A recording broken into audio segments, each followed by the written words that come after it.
BSNL satellite network, Bharat संचार निगम limited BSNL जल्द ही भारतीय टेलीकॉम बाजार में एक बड़ा बदलाव लाने जा रहा है। सैटेलाइट स्पेक्ट्रम की नीलामी से इनकार, एलन मस्क ने एक्स पर दी प्रतिक्रिया। भारत सरकार ने मंगलवार को कहा कि वह सैटेलाइट ब्रॉडबैंड के लिए स्पेक्ट्रम को प्रशासकीय रूप से आवंटित करेगी, नीलामी के माध्यम से नहीं। ये घोषणा एलन मस्क द्वारा नीलामी की प्रक्रिया की आलोचना करने के कुछ घंटों बाद आई। सरकार की इस घोषणा के बाद भी स्टारलिंक के CEO एलन मस्क ने अपनी प्रतिक्रिया दी। उन्होंने एक्स पे लिखा, बहुत बहुत धन्यवाद, हम स्टारलिंक के जरिए भारत के लोगों की सेवा करने की पूरी कोशिश करेंगे। मस्क इससे पहले भी सैटेलाइट स्पेक्ट्रम की नीलामी के खिलाफ अपने रुख को लेकर मुखर रहे हैं। उनका रुख मुकेश अंबानी की रिलायंस जियो और सुनील भारतीय मित्तल की एयरटेल जैसी भारतीय दूरसंचार कंपनियों की सोच के विपरीत है। दिल्ली में बिजली कनेक्शन के लिए अब नहीं लेनी होगी NOC।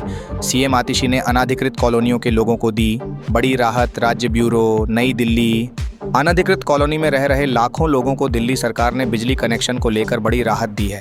अब दिल्ली में अनधिकृत कॉलोनी के लोगों को बिजली कनेक्शन के लिए NOC लेने की ज़रूरत नहीं पड़ेगी। दिल्ली की मुख्यमंत्री आतिशी ने बुधवार को एक प्रेस वार्ता कर इसकी जानकारी दी है। मुख्यमंत्री ने कहा, दिल्ली की 1731 अनधिकृत कॉलोनियों में बिजली कनेक्शन के लिए अब NOC नहीं लेगी होगी। दिल्ली विकास प्राधिकरण DDA ने करीब 1 साल पहले आदेश जारी कर NOC अनिवार्यता कर दी थी, मगर सरकार ने इसे छूट दे दी है।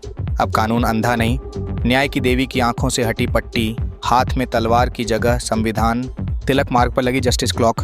माला दीक्षित, नई दिल्ली। प्रधान न्यायाधीश DY चंद्रचूड़ की अगुवाई में सुप्रीम कोर्ट और न्याय व्यवस्था पारदर्शिता की ओर कदम बढ़ा रही है।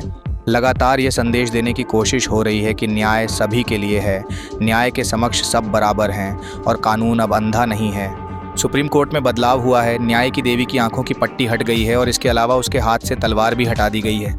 माला दीक्षित, नई दिल्ली। प्रधान न्यायाधीश DY चंद्रचूड़ की अगुवाई में सुप्रीम कोर्ट और न्याय व्यवस्था पारदर्शिता की ओर कदम बढ़ा रही है। लगातार यह संदेश देने की कोशिश हो रही है कि न्याय सभी के लिए है, न्याय के समक्ष सब बराबर हैं और कानून अब अंधा नहीं है।